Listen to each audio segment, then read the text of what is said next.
Highway के किनारे एक तरफ भुवन कुर्सियां पोंछ रहा है, दूसरी तरफ मंगू अपनी बंडी पर चिकन फ्राइड राइस उछाल रहा है। शांति ढाबे के काउंटर पर चाय छान रही है।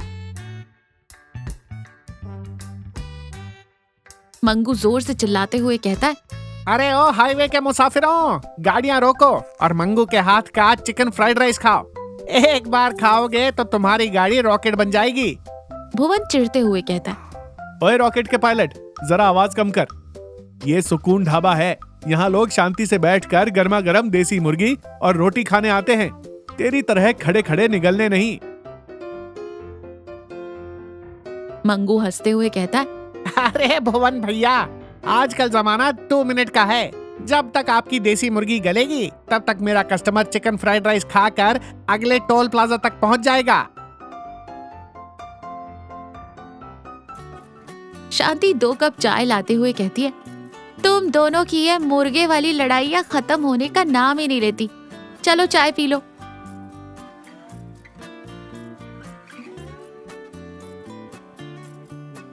मंगू चाय की चुस्की लेते हुए कहता है, भाभी जी, आपके हाथ की चाय में जो जादू है ना, वो भुवन भैया की बातों में कहाँ।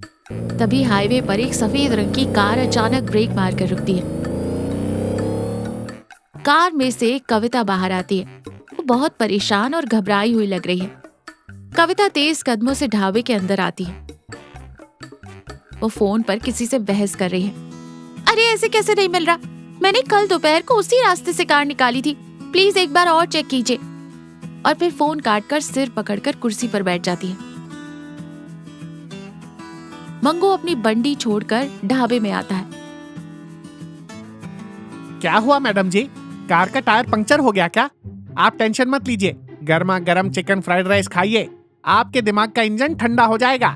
भुवन मंगू को पीछे धकेलते हुए कहता है, हर जगह तेरा फ्राइड राइस नहीं चलता। मैडम जी, पहले आप पानी पीजिए। कोई परेशानी है क्या? कविता रुंधे गले से कहती है, मेरा एक लाल रंग का बैग कल इस हाईवे पर कहीं गिर गया है। मैं कल इसी रास्ते से गई थी, मुझे लगा शायद आपके ढाबे के पास छूट गया होगा। शांति प्यार से कहती है, बेटा कल तो तुम यहाँ रुकी ही नहीं थी, क्या उस बैग में बहुत सारे पैसे या गहने थे? हम पुलिस को फोन करें? कविता आंखें पोंछते हुए कहती है, नहीं आंटी, पैसे नहीं थे, उसमें एक पुरानी डायरी थी, मेरे बाबूजी की डायरी। वो एक छोटे से गांव में मिलिट्री होटल चलाते थे। उस डायरी में उनके खुद के लिखे हुए स्पेशल नॉनवेज मसालों के राज और उनकी यादें हैं। पिछले महीने ही उनका देहांत हो गया। वो डायरी ही उनकी आखिरी निशानी है मेरे पास।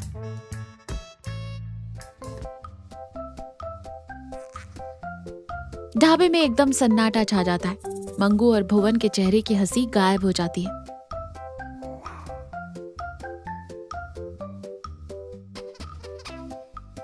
कविता ढाबे के कोने में उदास बैठी है। शांति उसे ठाठस बंधा रही है।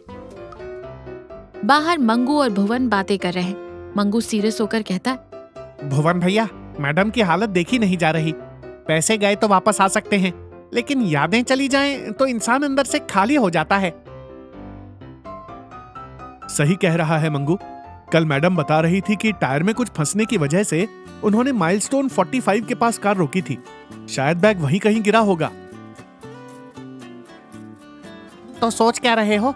अपना सुकून वाला दिमाग लगाओ और मेरे स्पीड वाले स्कूटर पर बैठो, जाकर ढूंढते हैं।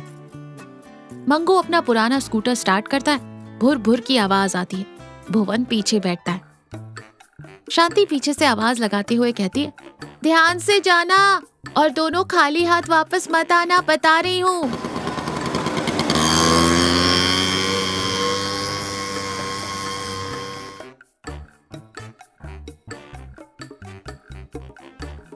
मंगू और भुवन थके हारे धूल से सने हुए ढाबे पर वापस आते हैं। दोनों के चेहरे लटके हुए हैं। कविता उम्मीद से खड़ी होकर कहती है, क्या हुआ, कुछ मिला?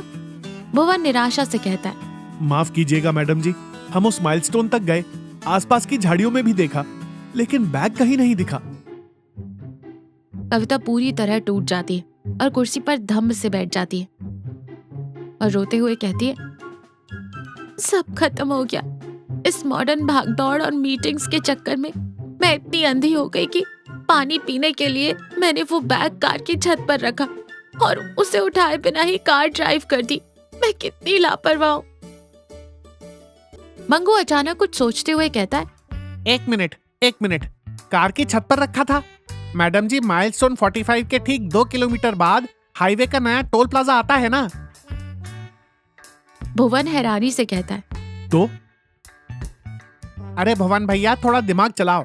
कार की छत का बैग हवा से गिरेगा भी तो टोल प्लाजा के स्पीड ब्रेकर के पास ही गिरेगा, क्योंकि वहाँ कार स्लो होती है और वहाँ सुबह झाड़ू लगाने वाला राजू मेरा पक्का दोस्त है। शांति खुशी से कहती है, तो आप मुंह क्या देख रहे हो, फोन लगाओ उसे। मंगू तुरंत अपना मोबाइल निकालकर स्पीकर ऑन करता है और फोन मिलाता है।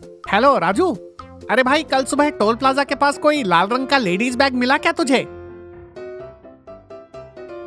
हाँ मंगू भाई, मिला था। मैंने उसे टोल प्लाजा के मैनेजर के ऑफिस में हिफाजत से रखवा दिया है।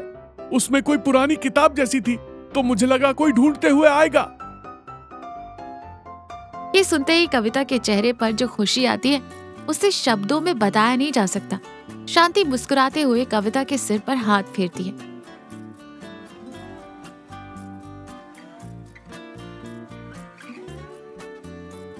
आज मंगू की बंडी अपनी पुरानी जगह पर नहीं है।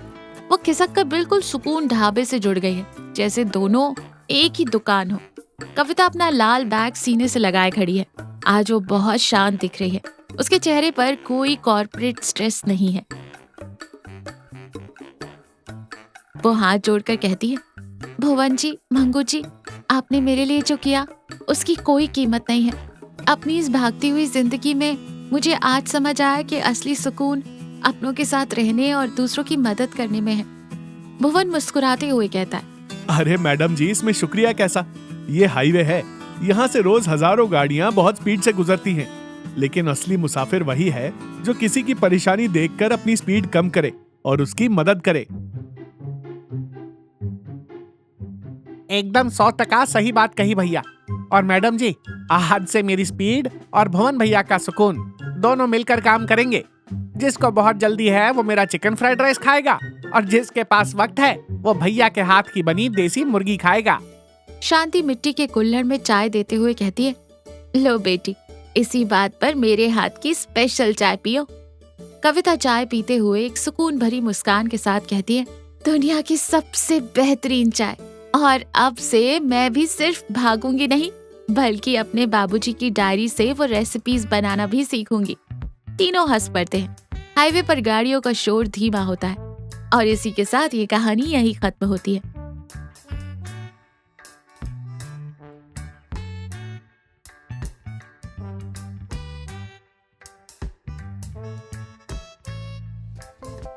तो देखा, जिंदगी की इस भागदौड़ और आगे निकलने की होड़ में हमें इंसानियत और भावनाओं को पीछे नहीं छोड़ना चाहिए।